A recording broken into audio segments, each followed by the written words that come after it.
ka lang sa pangako ng Panginoon. At ang Panginoon, magdadala ng mga tao na sasagip at tutulong sa iyo. They're the instruments of God. Yung katabi mo, pakisabi sa katabi mo, instrumenta ka ng Panginoon sa buhay mo. Hallelujah. Ang gusto lang ng Panginoon, manatiling tayo sa Kanya. Huwag tayong bumitaw sa mga pangako na sa atin. Huwag tayong tumalikod sa ating pananampalataya. Pinapantay tayo ng Diyos araw-araw. Binubuhay tayo ng Diyos araw-araw. Yung mga halaman sa kaparangan, yung mga bulaklak, yung mga ibon, nabubuhay, hindi naman nagtatanim. Paano pa tayo na mga nilikha ng Panginoon? Kawangis niya. Gaano kayo kahalaga sa Panginoon? Napakahalaga natin sa Panginoon. Kaya bubuhay din tayo. Amen. Hallelujah. May tungkulin ng Panginoon kung bakit siya pumasok doon. Alam ng Diyos na siya ay papatayin. Alam ng Diyos na marami siyang hirap na daranasin. Alam ng Diyos na maraming tao na noon nagmamahal sa Kanya, pero sa mga sandali yun, pagkatapos na matagumpay na pagpasok na, ilang araw lang, siya ay pagsisigawan na ipako sa krus. Ano nasa isip ng Panginoon? Nakakamba ang Panginoon, siyempre natatakot din ang Panginoon, pero mas higit yung tapang niya. Bakit? Dahil susundin niya ang kalooban ng Panginoon. Hallelujah. Obedience! Pakisabi sa katabi mo, obedience. Obedience. Sa Tagalog, pagsunod. Ang kabaligtaran ng obedience ay disobedience. Pagsuway. Ngayong araw na ito, aalamin po natin kung ano ang sakit na naidudulot ng pagsuway sa Panginoon. The pains of disobedience. Pakisabi sa katabi mo, the pains. The pain. Pains of disobedience. Sino ang dami dito masaktan? No? Ano? Bato-bato sa langit, ang tamaan ay? Bukol. Matuto. Ano? Mga kapatid, ilang beses din akong tinamaan at ilang beses din ako nagkabukol. Tinanggap ko. Kaya ngayon, natuto ako. What are the pains of disobedience? Luke 6:46-49. Dito pa lang. Makaunawaan na natin. Sabi po dito, bakit ninyo ako tinatawag na Panginoon? Panginoon! Ngayon, hindi naman ninyo tinutupad ang sinasabi ko. Sasabihin ko sa inyo kung ano ang katulad ng taong lumalapit sa akin, nakikinig ng aking mga salita, at nagsasagawa nito. Ano? Sige po. Siya ay katulad ng isang taong humukay ng malalim at nagtayo ng bahay sa pundasyong bato. Nang bumaha at bumugso ang tubig, hindi natinag ang bahay na itinayo, sapagkat matibay ang pagkakatayo nito. Ngunit ang nakikinig naman, ito ang pag-uusapan natin, ano, ng aking mga salita at nakikinig, Lord, mapakinggan ko yung sinasabi mo. Pero, hindi dinutupad nito ay katulad ng isang taong nagtayo ng bahay ng walang pundasyon. Nang bumaha at bumugso ang tubig sa bahay na iyon, kaagad itong ano? Bumagsak at gusto ba natin bumagsak at mawasak ang ating buhay? Ang ating negosyo, ang ating mga relationship, ano? Ang ating future. Maganda na sana yung future na gusto ng Panginoon. Ngunit nakinig ka lang sa Kanya. Yes, Lord! Yes, Lord! Yes, Lord! Di mo naman ginawa. Wala din. Bali, wala din. Parang ang tao, dalat kayo ng bahay sa ibabaw ng buhangin. Sino ba naman ang matalinong tao na magtatayo ng bahay sa ibabaw ng buhangin? Talagang masisira agad at babagsak yan. Kaya mga kapatid, ating paggulay-gulayan ang mga sakit or pains ng pagsuway. Sino dito ang hindi sumuway kailanman? Taas ang kamay. Pwede lang umuwi? Pahinga na. Mamasyal na sa SM. Lahat ay nagkamali. Lahat ay sumuway.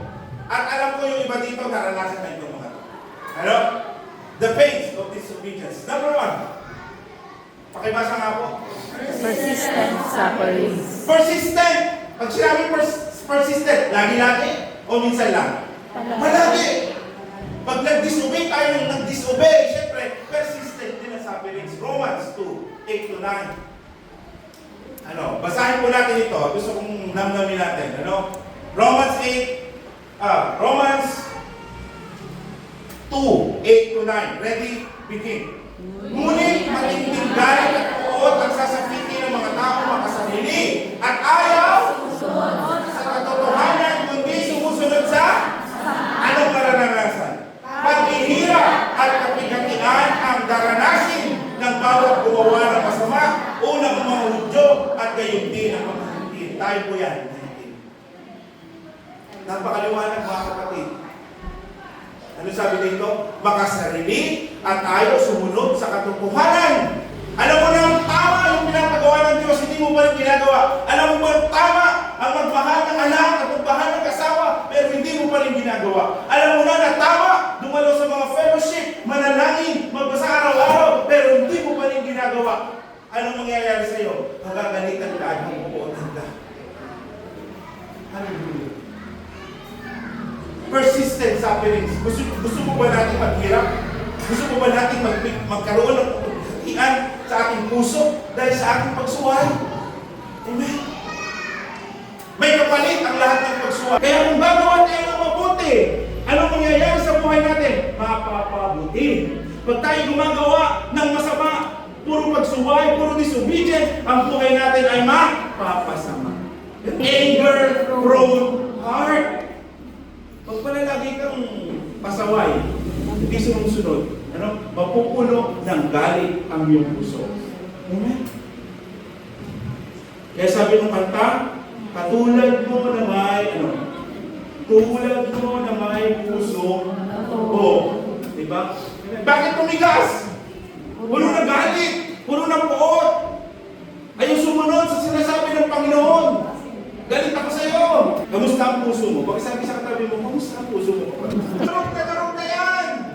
Lord, wasak na yan! Wasak na yung lumang pagkatao. Ready na ang puso. Nabuuin mo, Panginoon. Amen? Hallelujah. Anong pakiramdam ng taong pasaway? Masaya ba? Anong pakiramdam ng taong matigas ang ulo? Puro puot, puro galit yan. Kaya di sumusunod yan. Sa sinasabi ng Panginoon, galit yan o hindi niya kinikilala ang Panginoon na Diyos. Hindi niya kinikilala na ang Panginoon ay pagkagalit ay talagang paparusahan ka talaga. Walang takot sa Diyos. Yan ang mga taong puno ng galit sa kanilang puso. Kaya mga kapatid, kung gusto natin tugunin tayo ng Panginoon, huwag tayong pasaway. Huwag tayong matigas ang ulo. Imbis na galit ang naman ng ating puso, pagpapakumbaba. Humbleness. We need a humble heart. Para ang blessing hindi matigas. Hindi magalit. Pagbato sa'yo, hindi ka masasaktan. Matigas eh. Pero kung ang puso natin ay basag, ang Diyos, ang dali niyang gumawa sa atin, bumuo para sa atin. Amen. Mga kapatid, huwag tayong mapaghimagsik sa Diyos. Huwag natin hayaang malunod sa galit ng ating puso. Amen. Sumunod na lang tayo, gawin natin ang tama, at kalugod-lugod sa ating Diyos. Maalis lahat ang galit sa ating puso. Once we surrender our life to Him. Amen. Palampakan natin ang Panginoon. When you disobey, na-isolate tayo sa mga tao. Amen. Pag maraming kagalit, talaga, lalayuan tayo. Pakisabi sa katabi mo, gusto ko bang layuan? Kapag pinili natin mamuhay sa kasalanan at pagsuway sa Diyos, makihiwalay talaga tayo sa Kanya. Why? Pinili natin eh. Ginusto natin, kaya nga tayo may free will. Saan mo gagamitin yung free will mo? Sa pagsunod sa Panginoon o sa pagsuway sa Kanya? Ma-isolate tayo. We will feel isolated. Kahit nasa atin lahat ng yaman sa mundo, kahit nasa atin lahat ng success sa mundo na ito, pag wala ang Panginoon sa buhay natin, feeling natin, mag-isa pa rin tayo. Pag iniwan na tayo ng mga tao, pag iniwan na tayo ng ating mga mahal sa buhay, dahil sa sama ng ugali natin, malungkot, we feel isolated. Malulunod tayo sa lungkot, mga kapatid. Dahil yan sa patuloy nating pagsuway at paggawa ng kasalanan. Imbes na may enjoy natin ang blessings niya, malulugmok tayo at mararamdaman natin ang hirap ng mag-isa. Pag tayo nananatili sa Panginoon, siya ang puno, nadadaluyan tayo ng sustansya, Nadadaluyan tayo ng tubig. Nadadaluyan tayo ng nutrients.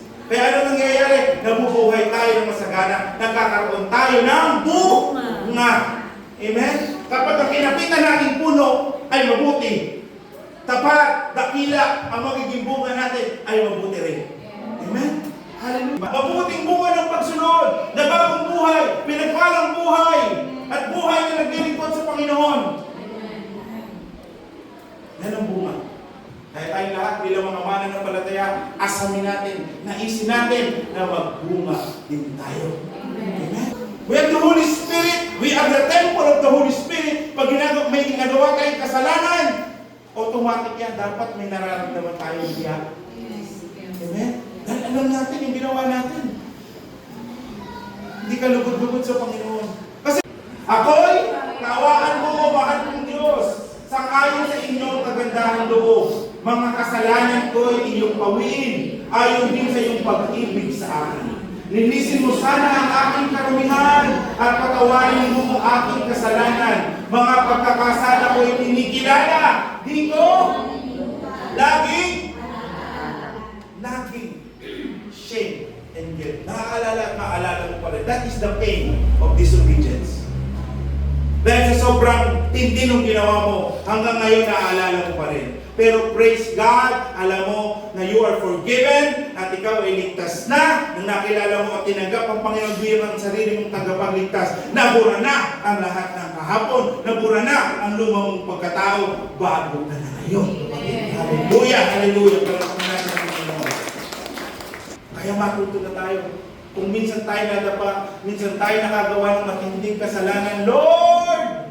Habang nabubuhay ako, hindi ko na muli itong uulitin. Araw-araw mo akong baguhin, araw-araw mo akong pakalilisin, susunod ako sa tawag mo sa aking buhay, gagawin ko ang mga bagay na makalulugod sa iyo. Amen. Amen.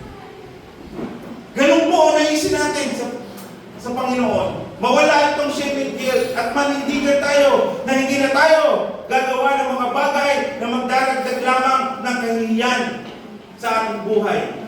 Amen? Ang pwedeng masira, pagpatuloy ang ating pagsuway, patuloy ang ating disobedience, relationship natin sa mga tao.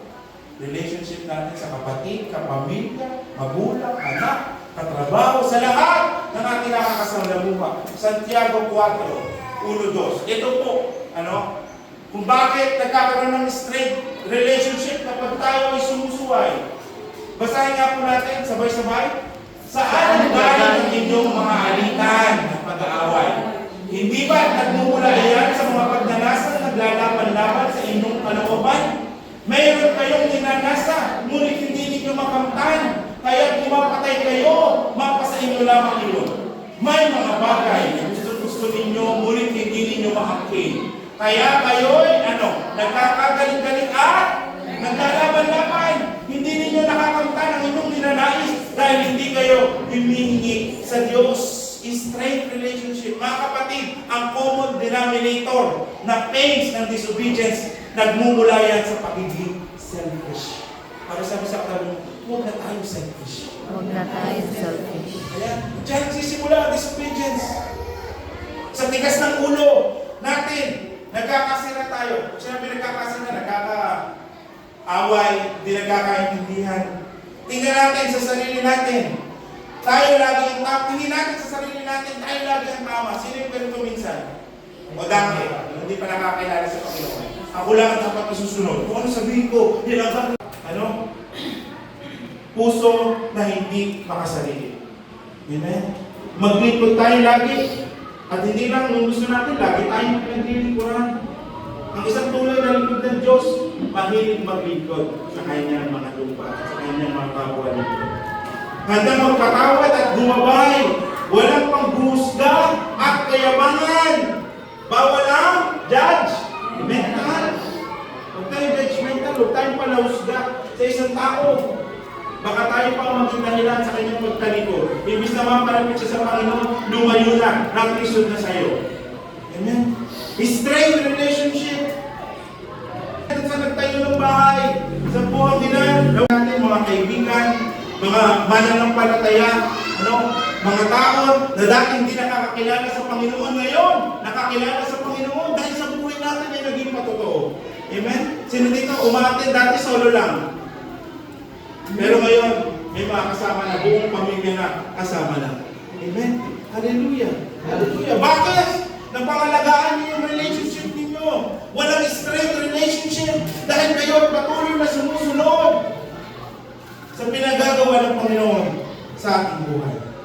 Kaya mga kapatid, lagi natin alalahanin ang mga pains na ito para hindi na tayo mawili.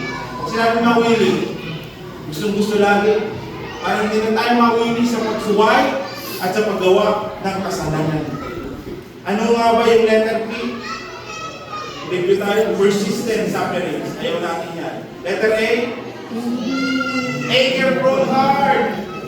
Pangatlo, isolation. Pang-apat, nagging shame. And yet, at ang panglima, strained relationship. Mga kapatid, matutunan tayo sa ating mga naranasan noon na kahirapan, na sufferings, strained relationship, isolation, anger-prone heart. Lahat po yan, naranasan na natin noon. Ito po yung mga paalala ng muli sa atin. Bilang mga mananampalataya, sikapin natin na laging sumunod at gawin ang tama, gawin ang kalooban ng Panginoon sa ating buhay. Dahil walang mabuti ang hindi magbubunga ng mabuti. Laging may mabuting reward yan. Laging may mabuting bunga ang ating pagsunod sa Panginoon. Amen? Are we ready to listen and obey God? Amen. Palakpakan natin. Ang pagsuway ay laging may parusa. Hahabulin kang lagi ng pagdurusa. Paghihirap at pag-agos ng luha. Pigating na dila di umihupa. Galing sa puso ay laging puno. Kabigatan ay laging namumuo. Kapayapaan ay laging mailap. Kapag kasalanan ang laging niyayakap. Lalayuan ka ng pagpapala, pakiramdam mo'y laging mag-isa. Tila naliligaw ka sa ilang direksyon ay di mo na alam. Uusigin ang iyong puso, sa hiniyan ka magtatago. Katawan mo ay manlulumo dahil sa katigasan ng ulo. Mga relasyon ay masisira, itatakwil ka ng manda.